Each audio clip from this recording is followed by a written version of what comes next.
À la fin de l'année, le mouvement armé AFC M23 a sèchement répliqué depuis Goma, contesta toute autorité de Kinshasa sur cette infrastructure stratégique située dans la zone qu'il contrôle. Dans un communiqué daté du 16 novembre 2025, les groupes rebelles qualifient des décisions illusoires la démarche du gouvernement congolais visant à planifier la reprise des activités aéroportuaires à distance depuis la capitale. L'AFC M23 affirme que seule son organisation détient la capacité et la légitimité d'autoriser une éventuelle réouverture.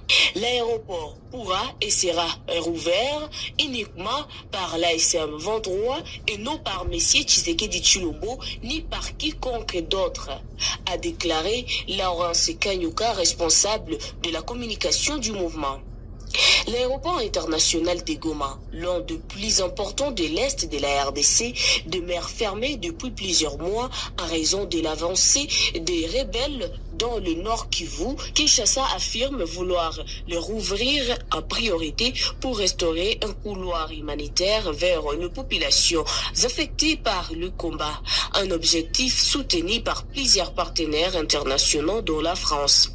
Mais l'AFC M23 accuse le gouvernement congolais d'avoir délibérément pillé et saboté les installations avant leur prise, soulignant qu'aucune décision révélant d'un territoire libéré ne peut être prise depuis Kinshasa. Dans ce même communiqué, le mouvement affirme suivre avec la plus grande vigilance le déploiement militaire congolais et les soutiens fournis à ce qu'il qualifie de forces coalisées alliées au gouvernement.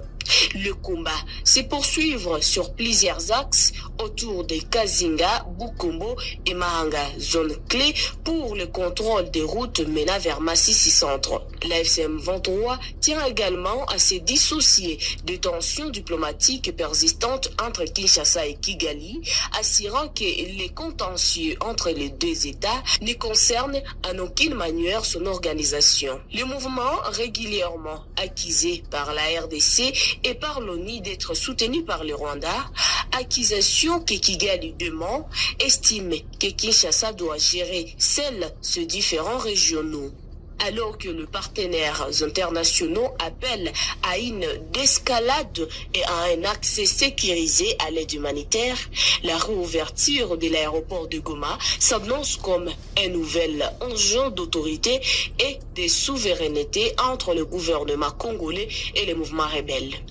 Pour l'heure, aucune réaction officielle de Kinshasa n'a été publiée en réponse aux